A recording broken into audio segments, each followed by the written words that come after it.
Vice President Kamala Harris and Governor Walz just concluded their interview with Dana Bash of CNN. They hit it out of the park. One reflection point, though, from the outset, it seemed like Dana Bash at CNN was basically just posing Donald Trump and MAGA talking points as questions, which I question if that's actually what journalism is. But as you watch Vice President Kamala Harris and Governor Walz just hit it out of the park, I want you to think about this.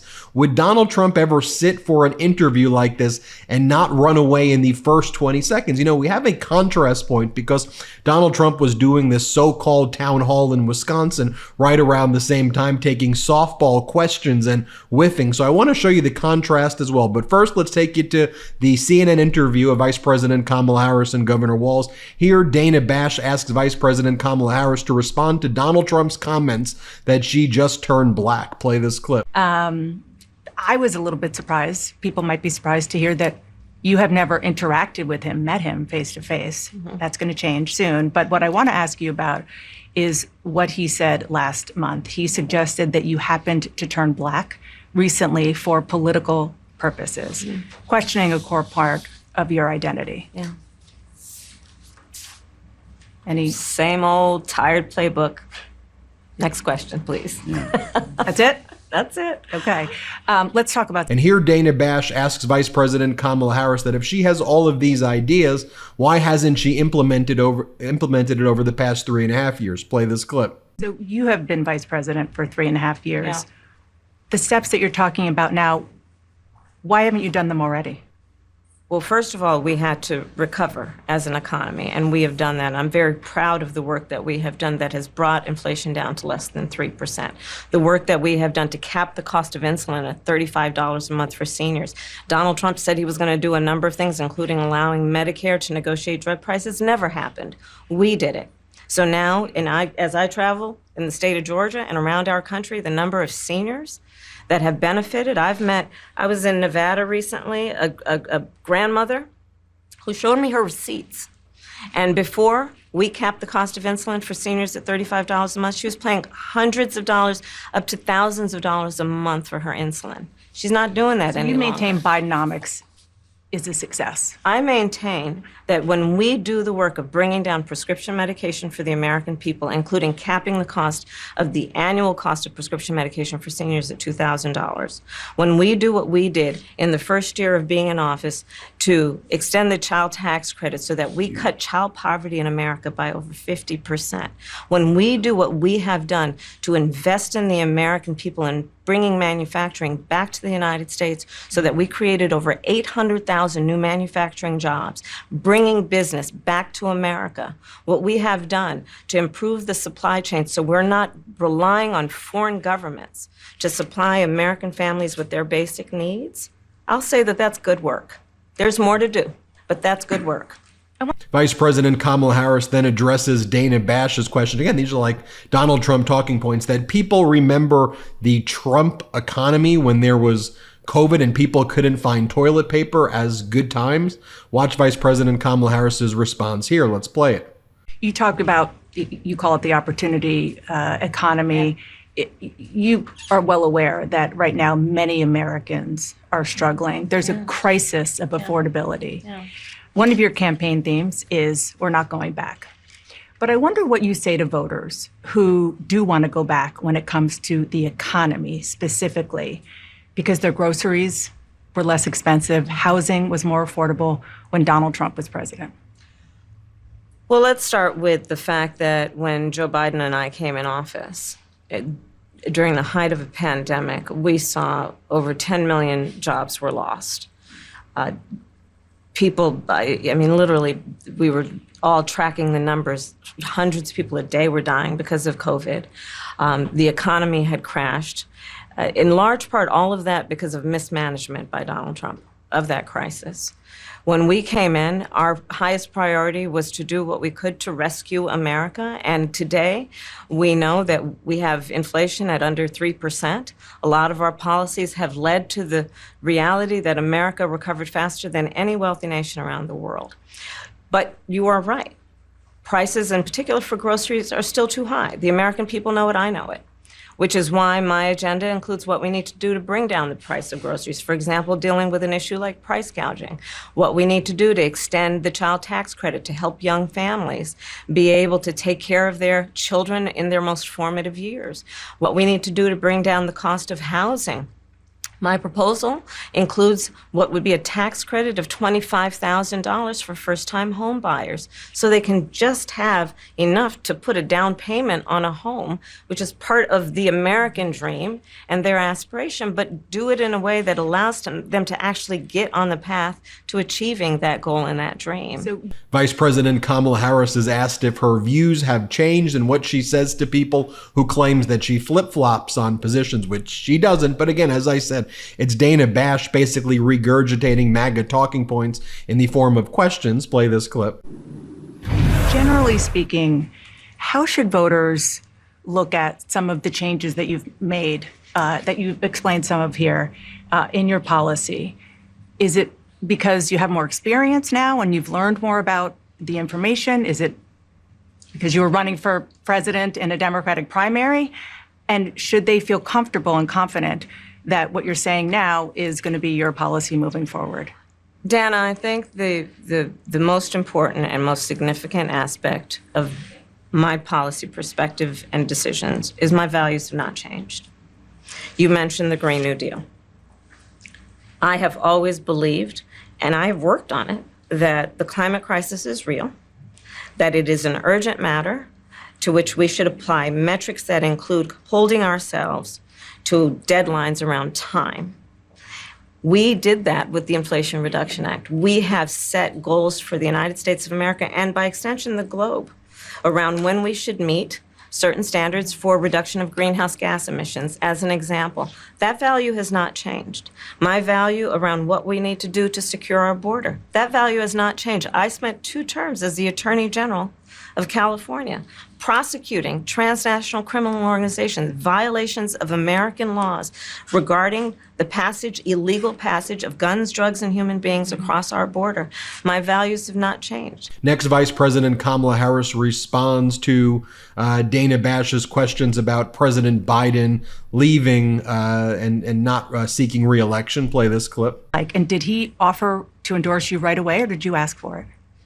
It was a Sunday, so here, I'll give you a little too much information. Go for it. There's no such thing, Madam Vice President.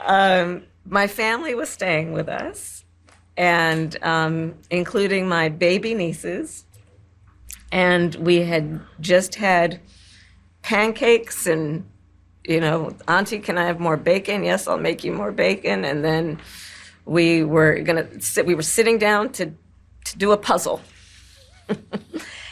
And the phone rang, and it was Joe Biden. And he told me what he had decided to do. And I asked him, "Are you sure?" And he said yes. And that's how I learned about it. And what about the endorsement? Did you ask for it? He was very clear that he was going to support me. So when he called to tell you, he said, "I'm pulling out of the race and I'm going to support you." Well, my first thought was not about me, to be honest with you. My first thought was about him, to be honest. I think history is going to show a number of things about Joe Biden's presidency.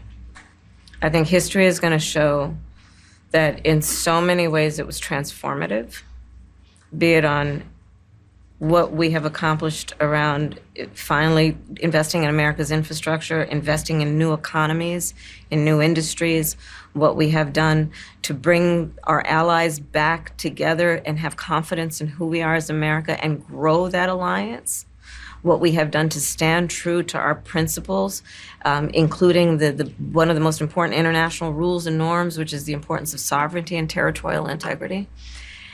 And I think history is going to show not only has Joe Biden led an administration that has achieved those extraordinary successes, but the character of the man is one that he has been in his life and career, including as a president, quite selfless and puts the American people first. Vice President Kamala Harris says she's open to appointing a Republican to her cabinet. Play this clip. You had a lot of Republican speakers at the convention. Will you appoint a Republican to your cabinet? Yes, I would. Anyone Yes, in mind? I would. No one in particular in mind.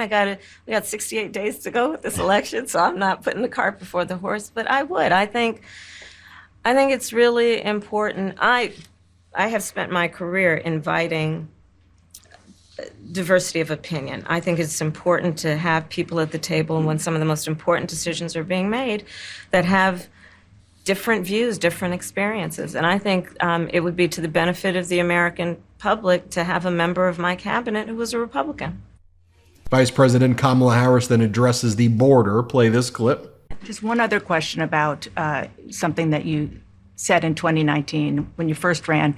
There was a debate. You raised your hand when asked whether or not the border should be decriminalized. Do you still believe that? I believe there should be consequence. We have laws that have to be followed and enforced that address and deal with people who cross our border illegally, and there should be consequence. And let's be clear, in this race, I'm the only person who has prosecuted transnational criminal organizations who traffic in guns, drugs, and human beings. I'm the only person in this race who actually served a border state as Attorney General to enforce our laws, and I would enforce our laws as president going forward. I recognize the problem. Vice President Kamala Harris then discusses how Donald Trump made all of these promises, like he was going to negotiate Medicare and drug prices, and didn't. Play this clip. Donald Trump said he was going to do a number of things, including allowing Medicare to negotiate drug prices. Never happened. We did it. So now Governor Walz is then asked about his son Gus. Play this clip. Governor, a moment that you shared, that the world shared with your son Gus. You were speaking, the camera caught him, so incredibly proud of you, so emotional, saying, "That's my dad."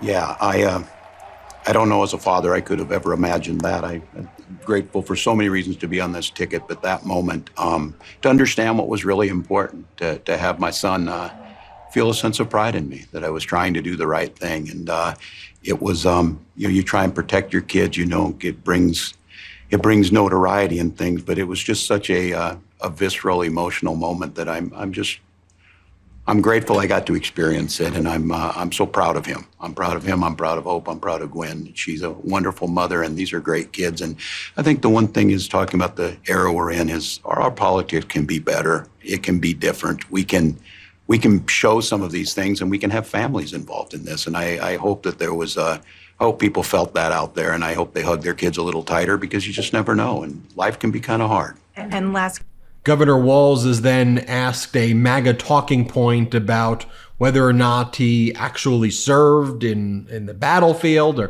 and Governor Walz has been 24 years in the military. Watch his response to this question. Play it. If it's not this, it's an attack on my children for showing love for me, or it's an attack on my dog. I'm not going to do that. And the one thing I'll never do is I'll never demean another member's service in any way. I never have, and I never will. one other question. Now let's compare that. Here is Donald Trump at the so-called town hall in Wisconsin talking about bacon. Play this clip. You take a look at bacon and some of these products, and some people don't eat bacon anymore. And we are going to get the energy prices down. When we get energy down, this was caused by their horrible energy wind. They want wind all over the place. But when it doesn't blow, we have a little problem. Then Donald Trump says that he's not weird. Play this clip. You get a lot of those questions because Minnesota, they picked this guy.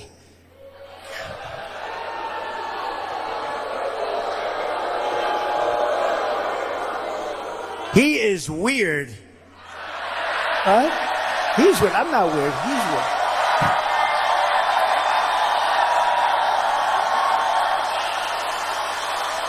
No, he's a weird guy. He's a weird dude. See, they come up with sound bites. They always have sound bites. And one of the things is that JD and I are weird. That guy is so straight. JD is he's doing a great job. Smart. Top student. Great guy. And he's not weird, and I'm not weird. We're a lot of things. We're not weird, I will tell you. But that guy is weird, don't you think? Then Donald Trump talks about some made-up fake statistics saying that illegal migrants are taking 107% of the jobs. Play the clip. Because the people that are coming in are just taken. And it's going to start with the black population. African Americans are losing their jobs. And I don't know if you heard the latest statistic that of the jobs that these people created, which is very little, every single job was taken, about 107% was taken by illegal immigrants. There's been no job creation from them. Governor Walz says that he's not going to ever demean someone else's military service when he's asked questions about J.D. Vance and others. Play this clip. Governor Walz, the country is just starting to get to know you. I want to ask you a question about how you've described your service in the National Guard. You said that you carried weapons in war, but you have never deployed actually in a war zone. A campaign official said that you misspoke. Did you? Well, first of all, I'm incredibly proud. I've done 24 years of wearing the uniform of this country. Equally proud of my service in a public school classroom, whether it's Congress or the governor. My record speaks for itself, but I think people are coming to get to know me. I speak like they do.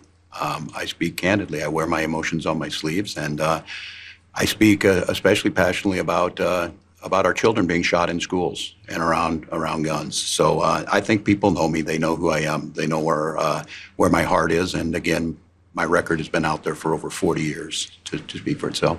And the idea that you said that you were in war, did you misspeak as the campaign has said? Yeah, I said we were talking about, in this case, this was after a school shooting, the ideas of carrying these weapons of war. And my wife, the English teacher, told me my grammar is not always correct. But again, if it's not this, it's an attack on my children for showing love for me, or it's an attack on my dog. I'm not going to do that. And the one thing I'll never do is I'll never demean another member's service in any way. I never have, and I never will. And here's Dana Bash saying that there were no questions off limit. Play the clip.